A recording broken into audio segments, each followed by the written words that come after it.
Vietnam, home to nearly 90 million people, is one of Asia's poorest countries, with 11% of its population under the poverty line.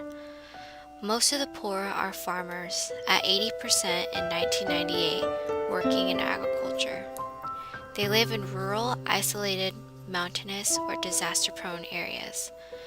Physical infrastructure and public service are underdeveloped because the government has not shown much commitment to these areas. The poor are disproportionately likely to be of ethnic minority, whose population has increased twofold in the past decade.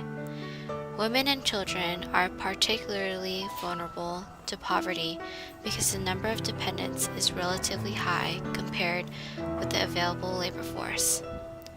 About 67% of the rural population has access to improved sanitation facilities, and they often face electrical blackouts and poor water supply. Up to 80% of diseases in Vietnam are caused by polluted water resources. Around 6 million Vietnamese people have contracted one of 6 water-related diseases over the past 4 years, which are cholera, typhoid, dysentery, and malaria. Up to 1,000 communes in Vietnam's Red River and Mekong Delta regions are facing high risks of arsenic-contained water sources.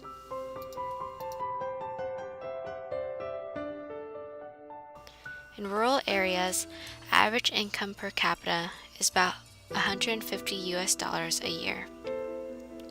Most people only have a primary school education because they cannot afford tuition, textbooks, and uniforms.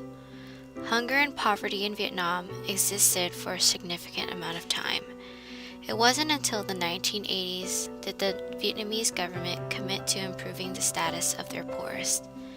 In recent years, the government, with the help of the international community, has started programs that promote production, increase living standards, developed infrastructure and essential public services, and enhance the people's awareness of better living standards and quality of life.